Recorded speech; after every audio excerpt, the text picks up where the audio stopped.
दुनिया में सुनाई दे उसे कहते हैं खामोशी, जो दुनिया में सुनाई दे उसे कहते हैं खामोशी, जो आंखों में दिखाई दे उसे तूफान कहते हैं।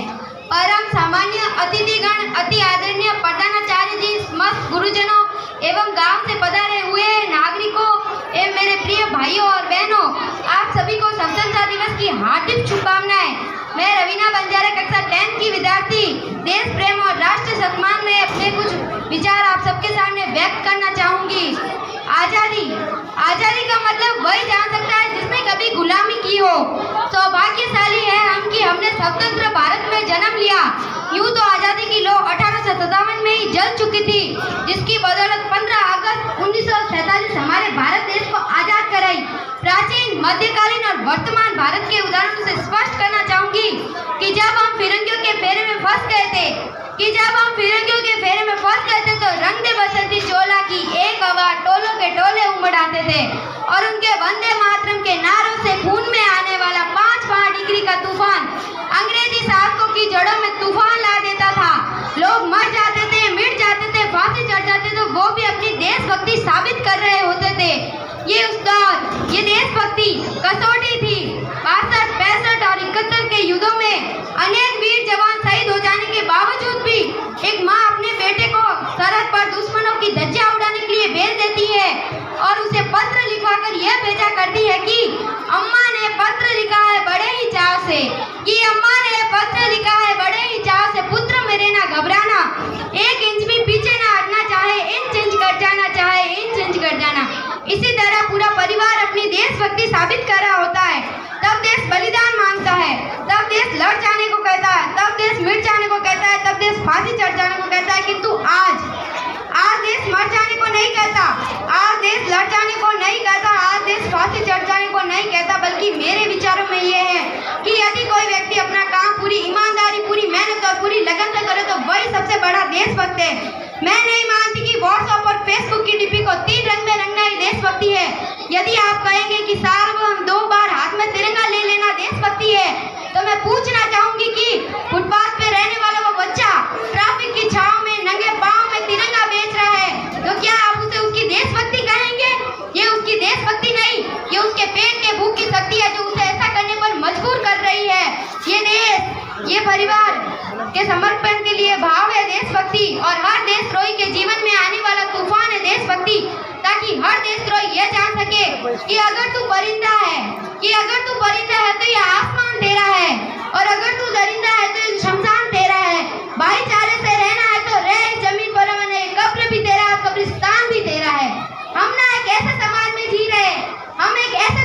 जी रहे हैं जहाँ पत्थर की मूर्ति को लगते हैं 56 भोग, भूखे नंगे तड़पते ही सो जाते हैं लोग। मजदूर को मजदूर समझिए, मजबूर नहीं। गरीब को काम दीजिए, दान नहीं। अगर दान देने के इच्छुक है तो जीते जी रक्त दान दीजिए और मरने के बाद अन्न दान देकर किसी मरते हुए को जीवन दान दीजिए। यही सच्ची देशभक्ति, यही सच्चा राष्ट्र प्रेम है। एक शिक्षक बीमारी हमारे समाज में मुझे नजर आती है, और बड़े ही आश्चर्य की बात है कि जिस देश ने पूरे देश को, दुनिया को तक्षशिला, नालंदा देके विश्वविद्यालय की बुनियाद रखी, आज 1900 संरचनाओं में से हमारे एक भी विश्वविद्यालय खड़ा नहीं हो पाता। जहाँ दूसरी और हमारे पास IIT, IIM, NIT जैसे शिक्षण संस्थान है, वही देश के गरीबों को बेरोजगारी की जमात में खड़ा करने और उनके हाथ में सर्व शिक्षा अभियान का झुंझुना पकड़ा दिया जाता है। और मैं बता दूं कि शिक्षक बीमारी का केवल एक कारण है, वो ये कि हमारी शिक्षा नीति केवल 2 तरह के लोगों के लिए बनती है। पहले वो जो विद्वान है, दूसरे वो जो धनवान है। ऐसी कई गजब बीमारियां हैं हमारे देश में, और इन बीमारियों की जो जड़ें हैं ना, वो है हमारा अंधविश्वास। जब तक इस देश का युवा अपनी सफलता के लिए मंदिरों में जा जाकर नारियल फोड़ कर भगवान को रिश्वत लगाता रहेगा, हमारा शिक्षित वर्ग की बिल्ली के रास्ता काटने पर खड़ा हो जाना, अपनी जाति, अपने धर्म को ऊंचा बताकर दूसरों के जाति व धर्म की अवहेलना करता रहेगा, जब तक तो ना ही हमारे देश से अंधविश्वास खत्म होगा और ना ही हमारा राष्ट्र निर्माण संभव होगा। हमारी संस्कृति को सभ्यता ने शीश नवाया, तो क्यों हमने आस्था के नाम पर अंधविश्वास फैलाया है? मेरे विचार में हमारा राष्ट्र निर्माण तब संभव होगा जब इस देश में महिलाओं की पूजा नहीं बल्कि उनकी इज्जत की जाएगी। राष्ट्र निर्माण तब संभव होगा जब इस देश में जाति का निरसन नहीं बल्कि सामाजिक सशक्तिकरण पर बात करेंगे। राष्ट्र निर्माण तब संभव होगा जब स्वच्छ अभियान केवल सरकार नहीं बल्कि सड़क पर चलने वाला हर एक नागरिक हाथ बटाएगा। स्वच्छ भारत को दिल से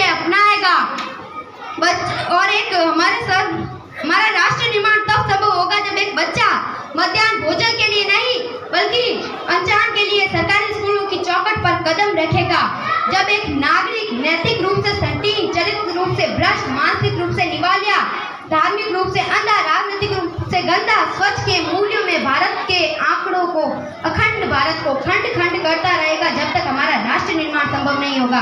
बड़ी बड़ी बातें नहीं, छोटी छोटी कोशिशें करनी होगी, क्योंकि हमें ठोकर पहाड़ से नहीं बल्कि पत्थर से लगती है, क्योंकि हमें ठोकर पहाड़ से नहीं बल्कि पत्थर से लगती है। और मैं सल्यूट करना चाहूंगी देश के उन जवान को जो हमारी रक्षा के लिए सरहद पर खड़े, पुलिस प्रशासन, किसान और देश के हर एक नागरिक को जो अपना काम पूरी ईमानदारी, पूरी मेहनत और पूरी लगन से करते हैं, जिनके बिना हमारा राष्ट्र निर्माण की कल्पना करना भी असंभवता लगता है। आज इस मंच पर खड़ी मैं भारत की बेटी होने के नाते ये कहती हूँ कि हमारा राष्ट्र निर्माण तब संभव होगा जब हम सब मिलकर प्रयास करेंगे।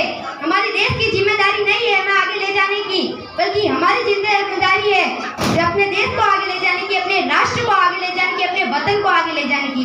और अंत में मैं बस यही कहना चाहूंगी कि मेरा हिंदुस्तान महान था, महान है और महान रहेगा। मेरा हिंदुस्तान महान था, महान है और महान रहेगा। होगा हौसला सबके दिलों में बुलंद तो एक दिन पाकिस्तान भी जय हिंद बोलेगा। पाकिस्तान क्यों, सारा जहां जय हिंद बोलेगा, क्योंकि सारे जहां से अच्छा हिंदुस्तान हमारा, सारे जहां से अच्छा हिंदुस्तान हमारा। हम बुलबुल है इसके ये गुलस्तान हमारा, हम बुलबुल है इसके ये गुलस्तान हमारा। जय हिंद, वंदे मातरम।